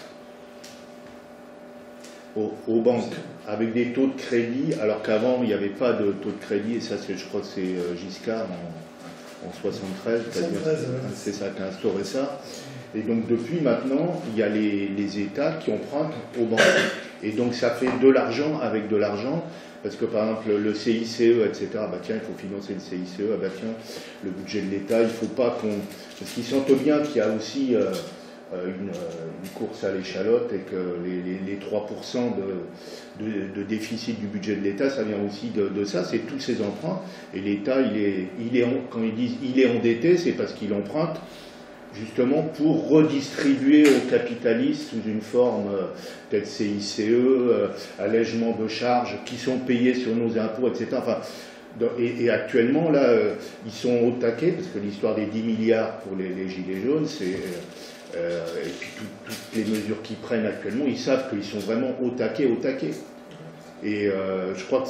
Alors après, je n'ai pas la proportion, je ne suis pas économiste, mais la partie de ce qu'emprunte l'État par rapport au crédit aux particuliers, etc., dans tous les pays du monde, ça doit faire des sommes énormes, considérables, etc. Et le truc que tu disais sur les étudiants, c'est vrai que c'est un vrai truc, parce que la crise des subprimes, ça a démarré aussi avec les étudiants aux États-Unis qui empruntaient, etc. Et ça fait aussi des très très grosses sommes. Donc tous ces capitaux-là qui sont... eh ben, il y a quand même un problème, parce qu'à vouloir faire de l'argent avec de l'argent, parce qu'on peut faire de l'argent avec la production, mais aussi on peut faire les choses de façon un peu plus virtuelle, ça aussi ses limites, quoi. Bon, donc là c'est un domaine, même les capitalistes ils savent pas prévoir ça, même les banquiers, les financiers, ils voient bien qu'il y a des indicateurs qui sont pas bons, mais on y va. Et il y en a qui prédisent, j'ai entendu l'autre jour, une crise avant 2020, alors ça veut rien dire, mais ça veut dire qu'on est vraiment en sur-régime à tous les niveaux, enfin, du point de vue des capitalistes. Enfin, tu vas peut-être je n'ai pas compris pourquoi c'est pas une oligarchie financière. L'oligarchie, c'est qui a le pouvoir en fait. C'est pas les banques qui ont le pouvoir, c'est les capitalistes. Et au sein du système capitaliste, c'est intéressant pour eux que les banques fassent ce boulot-là. Mais il n'y a pas. L'oligarchie, c'est le pouvoir. La responsabilité, on ne repose pas que sur une oligarchie financière. Oui, on ne repose pas que. Oui. Enfin, en même temps, on est face à des dirigeants qui sont issus de cette oligarchie financière. En France et dans d'autres pays, par exemple. Mais oui. Dans le capitalisme. Non, mais je comprends. Je Se mettre en avant ça dédouane. Merci. De l'analyse. Ça dédouanerait un peu de l'analyse globale du fait que c'est structurel. Il y aurait les bons riches et les mauvais riches. Les mauvais riches et les banquiers, puis les bons riches et le capitalisme qui prend soin de ses ouvriers, tout ça. Tu vois, en fait, l'oligarchie des riches, qu'ils soient dans la banque ou ailleurs. Les bons patrons d'industrie industrielle comme Dassault et puis les banquiers. Non, mais c'est ce qui nous sépare dans l'inventaire par exemple, de la FI. Ouais, ça polarise la question sur cette question-là, sur cette oligarchie qui aurait le pouvoir aujourd'hui. Or, bon, c'est vrai que les financiers ont du pouvoir, ça c'est évident, mais le pouvoir qu'ils ont acquis, ils l'ont acquis justement parce que le système est déréglé profondément. Et donc, une fois de plus, supprimer l'oligarchie financière aujourd'hui, bon, dire qu'on veut supprimer l'oligarchie financière, c'est une tâche, c'est pour changer la société, pour changer, si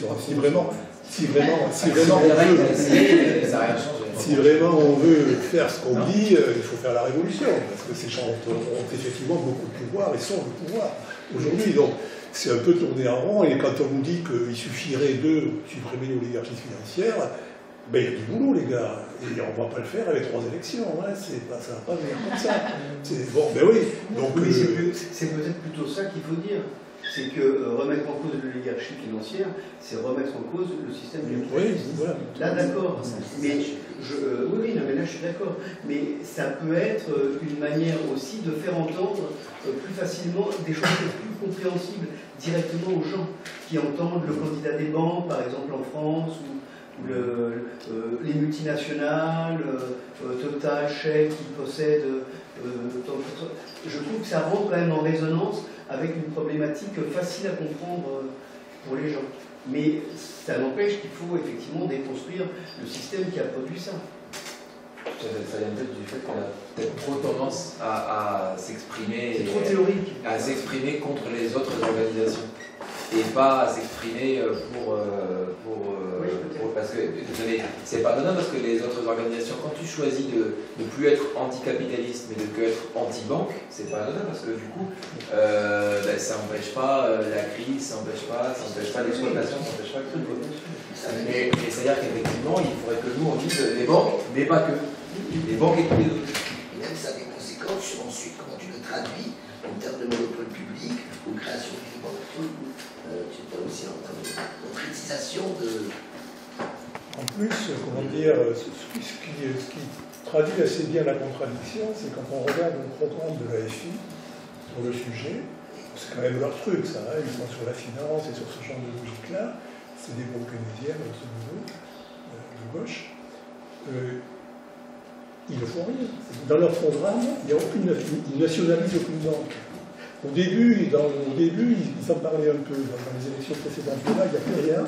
Ils vont créer un pôle public bancaire, parce qu'ils se rendent bien compte que s'attaquer réellement à l'oligarchie, à l'oligarchie financière, ça implique beaucoup plus que simplement gagner une élection. C'est un truc de fond, le changement complet de la société. Et donc, ils ne touchent même pas aux banques privées, qui sont le fond du problème aujourd'hui dans ces trucs-là, et ils créent un pôle public à partir de on ne sait pas trop quoi, qui vont mettre en concurrence avec les privés pour leur montrer comment il faut faire quand on est un financier. Bon, c'est quand même pas sérieux. Bon, et ça traduit, à mon avis, cette contradiction-là, qui est que si on veut vraiment s'attaquer à ça, c'est tout le système qu'il faut changer. C'est pas leur truc, c'est pas leur logique.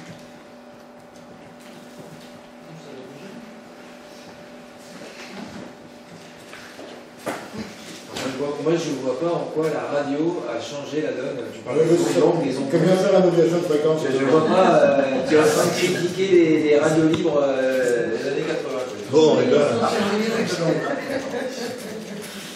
Bon, alors, les ondes longues. Pour arriver aux ondes longues, pour arriver à comprendre pourquoi on parle d'ondes longues, il faut remonter un peu, parce que dans la période, il y a un marqueur particulier qui ne fonctionne pas avec la logique que j'ai essayé d'exposer jusqu'ici, qui est axée sur la question des profits.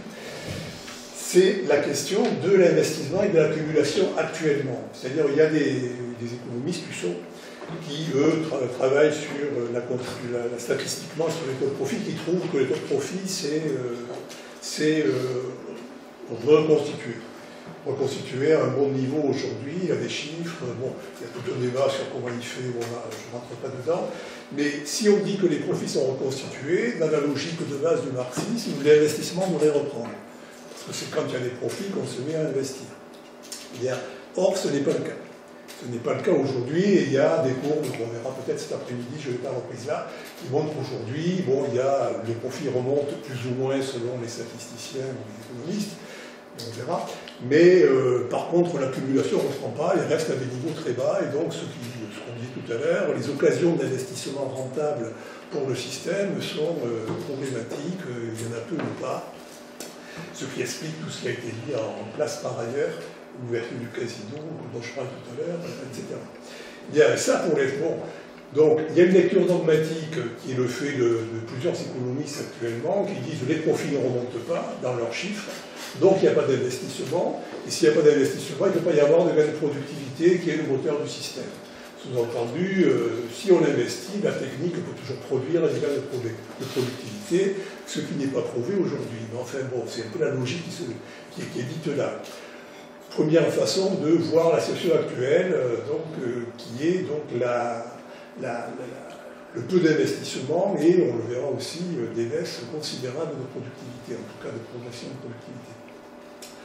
La deuxième façon de comprendre la situation, qui est un peu celle des attaques insoumis des keynésiens de gauche, c'est si les profits sont restaurés, ce qu'on peut prouver, ce que certains économistes essaient de prouver, alors c'est qu'il n'y a pas de crise, parce que c'est le profit qui dit qu'il y a crise ou qu'il n'y a pas. Et il n'y a pas de crise, et alors il suffit de combattre la finance prédatrice. Hein, c'est le débat qu'on vient d'avoir maintenant. C'est attaque, les insoumis, toute cette gauche-là qui dit finalement le système arrive à fonctionner à peu près, ce qu'il faut supprimer, c'est les parasites qui le plombent, qui sont les financiers, etc. Et Husson, lui, il dit, bon, moi je trouve que à la fois il y a une reprise des profits, mais il n'y a pas de reprise des investissements. Il faut admettre qu'on peut être en crise, même en présence de taux de profit reconstitués, c'est ce qu'il écrit dans ses textes. Les profits remontent, mais par le seul côté du taux d'exploitation, c'est-à-dire ce qu'on a vu sur la plus-value absolue relative, etc., et donc de l'action contre les salaires. Mais l'efficacité du capital est en panne, les conditions sont quasi nulles, et l'investissement de nouveau ne sert à rien, il n'améliore pas le profit, et c'est pour ça qu'il est en berne. Bien, même si les profits se reconstituent par ailleurs par le biais de la lutte contre le salaire uniquement. Bien, et pour comprendre ça, dit Husson, il faut avoir recours, on peut avoir recours à une hypothèse qui est celle de zone longue. Donc on va arriver au bout, c'est mon dernier point, la théorie des ondes longues, dont je reprends le schéma que j'avais au départ. Bon, la théorie des ondes longues, c'est une théorie qui vient de travail qui ont été faits dans l'URSS des années 20 par un statisticien qui s'appelait Kondratiev, et qui avait trouvé que finalement on pouvait isoler dans l'histoire du capitalisme des ondes longues que j'ai à peu près reportées sur ce schéma-là, qui sont datées. Donc là, vous voyez qu'il y a une de fin du 19e siècle. Il y en a eu une avant, depuis 89, depuis le début de la Révolution française. Troisième onde longue, on voit à peu près que ça monte jusqu'à la guerre, et puis ça redescend. Ça redescend, c'est la crise de 1935, puis on remonte un peu. On remonte jusqu'à l'âge de Golden Age, c'est les 30 glorieuses qu'on a connues. Et puis, à partir de la fin des années 60, on commence à redescendre, on doit redescendre de cette descente sans fin dont on n'arrive plus à sortir aujourd'hui. Bon, donc ces ondes longues, c'est Kondratiev qui les trouve, c'est un statisticien, c'est pas un économiste, qui trouve que donc, dans les cycles de prix, de profit, etc., on peut retrouver ces ondes de l'ombre qui durent à peu près 50 ans, 25 ans où ça monte et 25 ans où ça descend, et qui se reproduisent donc globalement. Alors, bon, à l'origine et à l'issue de ces ondes longues, on trouve des événements forts en termes de technologie. C'est-à-dire que on a l'arrivée de la machine à vapeur, du chemin de fer et des constructions et des investissements massifs que ça a généré, qui expliquent donc la troisième onde longue, c'est la fin du XIXe siècle, début du XXe, c'est la construction des chemins de fer aux États-Unis, dans toute l'Europe, des investissements massifs, des machines à vapeur, le début de la mécanisation massive de la production et des machines avec la vapeur et le début de l'électricité. À la fin de la deuxième onde longue, de cette onde longue, donc dans les années 45, ce qui prend le relais, c'est l'électricité, l'automobile, tout ce genre de trucs-là. Il y a des événements extérieurs au système qui expliquent qu'il peut reprendre. Et donc cette théorie des ondes longues, c'est une théorie qui dit au fond, finalement, sur les cycles courts du capitalisme qu'on a vu un peu au début, le système s'autogère, il monte et il descend, mais bon, quand il descend, ça finit par une crise. Il y a des faillites, on ferme des boîtes, il y a du chômage, et le système ayant détruit suffisamment de capital pour recommencer, il repart. Dans ces cycles-là, on voit qu'il y a des problèmes majeurs et que la reprise n'est pas endogène. Le système n'est pas capable de trouver lui-même une reprise en termes économiques. Les reprises se produisent toujours par des événements extérieurs qui sont de très grandes inventions technologiques, la vapeur, l'électricité, etc. Et donc, au détour des années 2000, il y a eu une théorie qui disait, nous, ce qui va nous sortir de l'onde longue dans laquelle nous sommes, c'est l'informatique. Oui. Je vais peut-être poser la question trop tôt, mais si j'ai bien récapitulé le lien entre capital, travail, etc., de toute façon, toute évolution technologique qui va diminuer la valeur du travail humain en tant que ce qu'il apporte concrètement, va conduire à faire que ça marche plus au bout d'un moment, quoi, parce que si j'ai bien suivi le truc, au début, là, quand il y avait le début du travail industriel, ma journée de boulot, comme il n'y avait personne d'autre qui pouvait, comme il n'y avait rien d'autre qui pouvait le faire et que ce que je pouvais faire de mes mains avait entre guillemets beaucoup de valeur. Et plus j'avance, plus il y a des machines, tout ça et tout, de toute façon ça a moins de valeur. Donc dans tous les cas, il peut permettre de sortir d'une onde longue, mais il remet pas en cause le fait de la baisse tendancielle du taux de profit, et on arrive à un moment où ça va craquer forcément, quoi. Ça peut être, autrement dit, ça peut être une sortie provisoire, qui peut restaurer provisoirement le truc, mais à la fin, on arrive quand même à la fin du monde. Mais c'est important parce que du coup, ça donne aussi une horloge au changement de système. Et c'est pas rien, quoi. Là où tu as raison, ce sont toujours des solutions temporaires, c'est clair. Oui. Ce sont toujours des solutions temporaires qui s'épuisent avec le temps. Ça, tu as raison.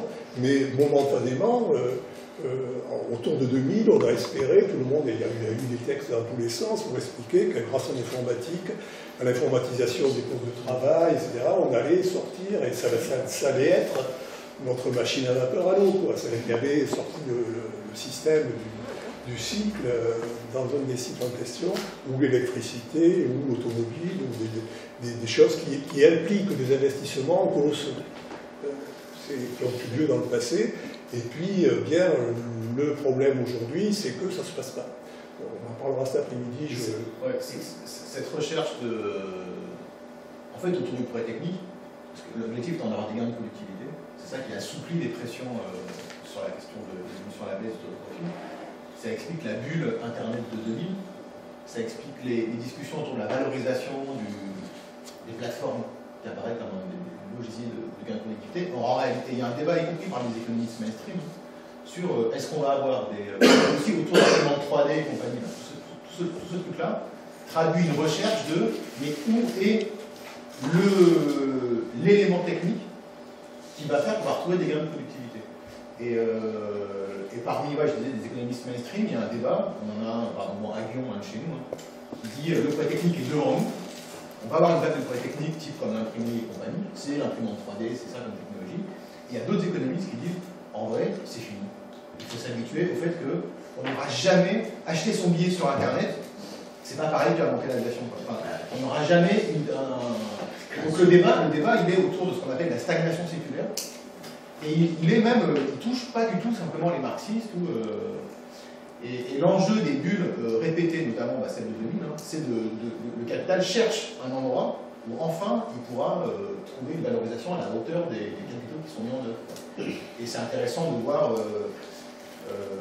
si vous jetez, la presse économique, si vous jetez un œil, relate souvent, c'est ce qu'ils appellent les licornes. C'est des entreprises très fortement valorisées, qui a un espoir de profit monumental, et ce truc, ce qui a pu s'appeler à l'époque start-up, là c'est autour de la location de bureaux, une entreprise qui est valorisée à 42 milliards, parce qu'elle loue des bureaux, on peut louer des bureaux, coworking, machin, compagnie. Voilà, le capital cherche des endroits en disant c'est ça va être la trouvaille qui va permettre les gains de productivité, et en fait ça alimente des bulles permanentes. Sans à l'opposé de la société numérique, il y a aussi le développement important d'une société, parce que tu ne l'as pas abordé, d'une société de services, notamment de services à la personne. Par exemple, maintenant, il y a des associations qui remplacent les patrons, en fait, et qui gèrent des gens qui font du service à domicile, chez les personnes handicapées, chez les personnes âgées. Et je crois que c'est le mois dernier, dans Le Monde diplomatique, je crois que c'est Pierre Rimbert qui a fait un article sur une hypothèse qui serait parce que les chiffres sont absolument considérables. Ce sont des centaines de milliers de personnes en France, et donc une modification de la classe ouvrière, en fait, qui serait hyper féminisée, parce que ce sont des emplois essentiellement féminins, et vraiment il n'y a pas de production matérielle.